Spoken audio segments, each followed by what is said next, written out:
నమస్తే. నేను మీ Gopi. Welcome back to our channel. ప్రస్తుతం మనం చూస్తున్నాం నిన్నటి నుంచి బీఆర్ఎస్ పార్టీ, కాంగ్రెస్ పార్టీ మధ్య పెద్ద వార్ జరుగుతుంది. అసలు ఆ వార్ ఏంటో మన ముందు బీఆర్ఎస్ నాయకులు ఉన్నారు. ఆయన అడిగి తెలుసుకుందాం. సార్ నమస్తే సార్. ఏం జరుగుతుంది సార్ బీఆర్ఎస్ నాయకుల మధ్య, కాంగ్రెస్ నాయకుల మధ్య అసలు ఏం జరుగుతుంది? నిజానికి ఇది బీఆర్ఎస్ కాంగ్రెస్ మధ్య జరుగుతున్నటువంటి ఘర్షణ కాదు, ప్రజలతో ముఖ్యమంత్రి చేస్తున్న ఘర్షణ. బీఆర్ఎస్ ఏం చేస్తున్నది, ఆయన వైఫల్యాన్ని ప్రజల దృష్టికి తీసుకొస్తున్నది. ఫిరాయింపులు యథేచ్ఛగా చేస్తున్నారు, హైకోర్టు మొటికాయలు వేసింది.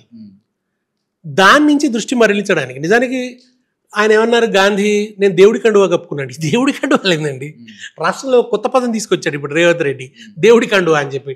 అంటే ఫిరాయింపు చేసిన ఎమ్మెల్యే కప్పుకునే కండువా, దాన్ని దేవుడి కండువా అంటారు అన్నమాట. సో ఈ దేవుడి కండువా కప్పుకున్న దాన్ని కౌశిక్ రెడ్డి ప్రశ్నించారు. ప్రశ్నిస్తే నిజానికి అసలు హైకోర్టు మొట్టికాయలు వేసింది, దానికి జవాబు చెప్పుకోవాల్సినటువంటి పరిస్థితుల్లో వాళ్ళు ఉన్నారు. నువ్వు నిజంగా బీఆర్ఎస్ నాయకుడు అయితే తెలంగాణ భవన్కు రా, ఇక్కడ ప్రెస్ మీట్ పెట్టు అని ఒక న్యాయమైన ప్రశ్న ఆయన అడిగాడు.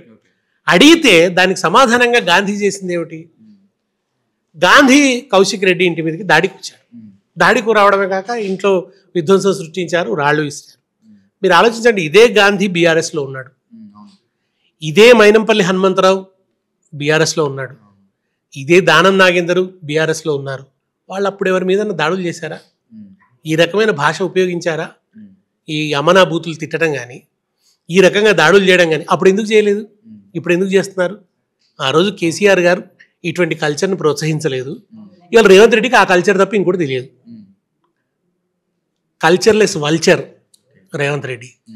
కనుకనే అతని నాయకత్వంలో వీళ్ళు ఇట్లా ప్రవర్తిస్తున్నారు. అంటే గాంధీ గారు ఏమన్నారంటే, ఈ విషయం పార్టీకి సంబంధం లేదు, నాకు కౌశిక్ రెడ్డికి మాత్రమే చెప్తున్నాడు. దానికి మీరు ఏమంటారు? దాన్ని అట్లా చేస్తున్నారు, దాన్ని అట్లా వక్రీకరించే ప్రయత్నం చేస్తున్నారు.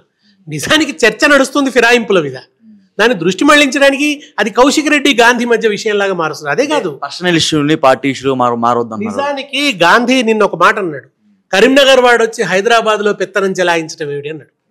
దాని నుంచి కౌశిక్ రెడ్డి ఏమన్నాడు, ప్రాంతేతరుడమైన నువ్వు వచ్చి ఇక్కడ పెత్తనం చెలాయించడం ఏంటి అని అన్నాడు. కౌశిక్ రెడ్డి అట్లా మాట్లాడడానికి కారణమైంది గాంధీ ఇచ్చినటువంటి స్టేట్మెంట్. నువ్వు కరీంనగర్ నుంచి వచ్చి ఇక్కడ ఎట్లా చేస్తావు అని అంటాడు. తెలంగాణ వాడు తెలంగాణ ప్రాంతంలోనే మాట్లాడడానికి అవకాశం ఉండదా? గాంధీ గారు ఏమడుతున్నారు, గాంధీ చేత ఇట్లా మాట్లాడింపజేస్తుంది ఎవరు, పైన వెనక ఆ మూల విరాట్ ఎవరు? ఇవాళ ఈ రాష్ట్రంలో ఒక విధ్వంసకరమైనటువంటి పరిపాలన ఆయన కొనసాగిస్తున్నాడు. మీరు వచ్చినప్పటి నుంచి చూడండి, ఆయన భాష చూడండి, ఆయన మాట్లాడుతున్న తీరు, ఆయన విధానం, ఆయన నిరంతరం ఇదే రకమైనటువంటి పద్ధతిని అవలంబిస్తున్నారు తప్ప మర్యాదకరమైన పద్ధతి, ఒక ఉదాత్తమైన ప్రసంగం ఒకటి చూపించండి రేవంత్ రెడ్డి ఇప్పటివరకు వచ్చిన తర్వాత. ఆయన కేసీఆర్ గారి నుంచి నేర్చుకున్నా అంటాడు, మాట్లాడితే నేను 100 చూపిస్తా కేసీఆర్ గారి ఉదాత్తమైన ప్రసంగాలు. అద్భుతంగా పద్యాలను ఉదహరిస్తూ, ఒక సాహిత్యాత్మకంగా, కవితాత్మకంగా, కంటెంట్తో బ్రహ్మాండమైన విశ్లేషణ చేస్తూ, ఓ ప్రజాస్వామ్య వైఖరిని ప్రకటిస్తూ ఆయన చేసిన ఉపన్యాసాలు 100 ఉంటాయి. రేవంత్ రెడ్డి ఉదాత్త ప్రసంగం ఒకటి ఉందా అండి? ఎక్కడ అసలు సంస్కారం అన్నది లేశమాత్రం కూడా లేకుండా మాట్లాడడమే. ప్రతిపక్షంలో తాను ఏం మాట్లాడాడో దానికి పూర్తి తానన్నదాన్ని తానే ఖండిస్తూ, తన మాటలకు తానే వ్యతిరేకంగా ప్రవర్తిస్తున్నాడు. ఇవాళ ఆయన ప్రతిపక్షంలో ఉన్న, అధికారుల పక్షంలో ఉన్న అరాచకమే, ఆయన ప్రతిపక్షంలో ఉన్న అరాచకాలే సృష్టించాడు. ఈరోజు మీ పార్టీలో ఉన్న ముఖ్యమైన నాయకులందరికీ హౌస్ అరెస్ట్ చేశారు, దానికి మీరు ఎలా చూస్తారు? అదే ఇప్పుడు అసలు దాడి చేసినటువంటి గాంధీ యథేచ్ఛగా తిరుగుతున్నాడు. గాంధీ ఇంటికి పోయి ఆయన ఎవరు, మన దానం నాగేందర్ తొడగొట్టి సవాల్ చేస్తున్నాడు. వాళ్ళు యథేచ్ఛగా తిరుగుతున్నారు. ఏ దాడి చేయక నిరసన చేసినందుకు హరీష్ రావు గారిని నిర్బంధించారు, పద్మాదేవేందర్ రెడ్డి గారిని నిర్బంధించారు, ఎమ్మెల్యేలందరినీ నిర్బంధిస్తున్నారు, నాయకులందరినీ నిర్బంధిస్తున్నారు. ఎందుకు? ప్రతిపక్షం శాంతియుత నిరసననే కదా చేస్తున్నది, వాళ్ళు ఎందుకు నిర్బంధిస్తున్నారు? అసలు రాళ్ళు పట్టుకున్నాడు, అసలు దాడి చేసినోడు 3 పోలీస్ స్టేషన్లు దాటుకుంటూ వచ్చాడండి. ఆయన 3 పోలీస్ స్టేషన్ల పరిధులు దాటుకుంటూ వచ్చాడు గాంధీ. ఆయనను ఎవరు అడ్డగించలేదు. 8 పోలీస్ స్టేషన్ దాటే అన్నారు. 8 పోలీస్ స్టేషన్ల పరిధి నుంచే దాటుకుంటూ వచ్చినాడు. ఆయనను పోలీసులు యథేచ్ఛగా అనుమతిస్తారు, కానీ వాళ్ళ నిరసన చెప్పినందుకు ఈయనని 8 పోలీస్ స్టేషన్లు తిప్పుతారు. అంటే అదే వాళ్ళ అధికారంలో ఉన్నారు కాబట్టి ఏది చేసినా సరే చెల్లిపోతుంది కదా. అట్లా కాదు కదా, రాజ్యాంగం అనేది ఒకటి ఉంటుంది కదా, అధికారంలో ఉంటే ఏదంటే అది చేస్తామనంటే ఎట్లా, ప్రజాస్వామ్యం అనేది ఒకటి ఉంటుంది కదా. రేవంత్ రెడ్డి పరిపాలన కాదండి ఇక్కడ జరుగుతున్నది, తెలంగాణ ప్రభుత్వ పరిపాలన, దానికి విధి విధానాలు ఉన్నాయి, ఆయన ఇష్టం ఉన్నట్టు చేయడానికి వీల్లేదు కదా. గతంలో బీఆర్ఎస్ పార్టీ అధికారంలో ఉన్నప్పుడు సేమ్ ఇదే చర్యలు చాలా చేశారని ఇటువంటి దాడులు చెప్తున్నారు. లేవు కదా, ఇటువంటి దాడులు జరగలేదు కదా. జరిగితే పోలీసులు వెళ్ళి అరెస్టులు చేశారు. కానీ ఇట్లా గుండాలు ఒక ఎమ్మెల్యే వెళ్ళి ఇంకో ఎమ్మెల్యే ఇంటి మీద దాడి చేయడం జరిగిందా? చేయలేదు కదా. అట్లా ఆయన అనగానే సరిపోదు కదా. 10 ఏళ్ళు ప్రత్యక్ష సాక్ష్యం ఉంది కదా, ప్రజలు చూస్తున్నారు కదా. రేవంత్ రెడ్డి లాంటి వైఖరి ఎప్పుడూ లేదు. నేను ఇంతకుముందే అడిగాను కదా, ఇదే మైనంపల్లి, ఇదే గాంధీ, ఇదే దానం నాగేందర్ బీఆర్ఎస్లో ఉన్నప్పుడు ఎట్లా ప్రవర్తించారు, ఎట్లా వ్యవహరించారు, ఇవాళ ఎట్లా వ్యవహరిస్తున్నారు. మనం రీసెంట్ గా కూడా చూసుకోవచ్చు, అసెంబ్లీలో దానం నాగేంద్ర గారు రెచ్చిపోయి మాట్లాడటం, రే ఇంద్ర ఏం చేస్తారు, ఎలా బతుకునిస్తాం, అలా కాంట్రవర్సీగా మాట్లాడడం జరిగింది అసెంబ్లీలో కూడా. సో దాన్ని మీరు ఎలా చూస్తారు? బూతులు కదా కదా.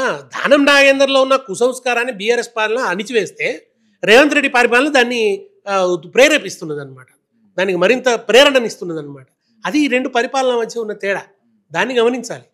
కేసీఆర్ ఉన్న రోజులు అసెంబ్లీలో ఒక పద్ధతి ప్రకారం చర్చ నడిచింది. కానీ ఈ రకమైనటువంటి వికృతమైనటువంటి వైఖరి అప్పుడు లేదు. ఇవాళ ఆ వికృతమైనటువంటి వైఖరులు వస్తున్నాయి. ఆంధ్ర అసెంబ్లీలో ఎట్లా అయితే దుర్భాషలు ఆడడం ఒక సాధారణ పరిస్థితిగా మారిపోయిందో, దాన్ని తెలంగాణలో కూడా తెచ్చేదాకా రేవంత్ నిద్రపోడు. ఆ పరిస్థితిని రేవంత్ తెచ్చి తీరుతాడు. ఇవాళ ఆయన రివ్యూ చేస్తున్నాడట, చేయండి ముఖ్యమంత్రి గారు. ఏమని రివ్యూ చేస్తారు? పోలీసుల సహకారంతో గుండాలతో దాడులు చేయటం ఎలా, డీజీపీ గారు ఆయన కానీ కూర్చొని ఆలోచించాలి. వాళ్ళ తెలంగాణ రాష్ట్రంలో అదేవిధంగా రేపులు కానీ లేకపోతే మర్డర్లు కానీ చాలా ఎక్కువైపోతూ ఉన్నాయి. హోమ్ మినిస్టర్ పదవి ఇంతవరకు ఇవ్వలేదు. అసలుకి ఈ మర్డర్లు ఎప్పుడు ఆగిపోతాయి, ఈ మానభంగాలు ఎప్పుడు ఆగిపోతాయి, ఇవన్నీ మీ పార్టీ ద్వారా మీరు చెప్పండి. రేవంత్ రెడ్డి హోమ్ మినిస్టర్గా దిగిపోతే ఆ దాడులు ఆగిపోతాయి, శాంతి భద్రతలు వస్తాయి. ముఖ్యమంత్రిగా దిగిపోవాలి, హోమ్ మినిస్టర్గా దిగిపోవాలి. ఆయన హోమ్ మినిస్టరు, శాంతి భద్రతలు లేవు. ఆయనే వెల్ఫేర్ మినిస్టరు, సంక్షేమం లేదు. ఆయనే విద్యామంత్రి, విద్య కుంటుపడ్డది. ఆయన మున్సిపల్ శాఖ మంత్రి, ఎక్కడ పారిశుధ్యం లేదు. పట్టణాల పరిస్థితి అట్లాగే ఉంది, గ్రామాల పరిస్థితి అట్లాగే ఉంది. విషజ్వరాలు విజృంభిస్తున్నాయి. ఆయన ఏ శాఖని ఏం వెలుగబెడుతున్నాడని? ఉత్తదే శుష్కప్రియాలు, శూన్యహస్తాలు, ఏదో రెచ్చగొట్టడాలు, దుందుడుకు మాట్లాడడం, దాడులు చేయడం, దీంతోనే ఆయన పరిపాలన సాగుతుంది తప్ప ఈ 10 ఏళ్ల పరిపాలన సారాంశం ఏమిటి? ఏది రైతు బంధు, ఏది రైతు బీమా, ఏమైంది? సంక్షేమం అంతా ఎక్కడ పోయింది? ఏ పెంచుతానన్న పెన్షన్లు ఎప్పుడు పెంచుతావు? నీ 6 గ్యారెంటీలు ఎక్కడ పోయినాయి? మహిళలకు 2500 ఏది? అలో లక్ష్మణాన్ని అలవటిస్తున్నారు గ్రామాల్లో. వ్యవసాయం సంక్షోభంలోకి పోయింది. దాని గురించి ప్రజలు దుఃఖిస్తుంటే, నిలదీస్తుంటే దాని అంతటి నుంచే దృష్టి మళ్లించడానికి ఇదంతా తతంగం నడిపిస్తున్నాడు ఆయన. డైవర్షన్ అంతే. ఈ డైవర్షన్ పాలిటిక్స్ ఇట్లాగే కొనసాగితే ప్రజలకు ఎవర్షన్ వస్తుంది. దాని తర్వాత రేవంత్కు రివర్షన్ కూడా సాధ్యం. ఫైనల్గా ఈ గొడవ ఎప్పుడు అయిపోద్ది అంటారు? ఈ గొడవ ముగించాల్సింది ముఖ్యమంత్రి. ముఖ్యమంత్రి సరిగ్గా వ్యవహరిస్తే, ముఖ్యమంత్రి పద్ధతిగా ఉంటే రాష్ట్రం శాంతియుతంగా ఉంటుంది. ముఖ్యమంత్రే కుట్రదారుడైతే రాష్ట్రం గతి ఏమవుతుంది? దాడులకు కుట్ర సారథి, తెలంగాణ వినాశనానికి సారథ్యం వహిస్తున్నవాడు రేవంత్ రెడ్డి. వెనక ఉన్న శక్తులేవో కొంతకాలంలో తేలుతుంది.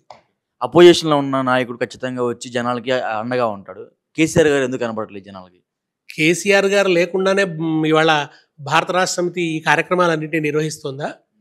ఇవాళ రేవంత్ రెడ్డి అక్రమాలను బలంగా నిలదీస్తున్నందుకే కదా.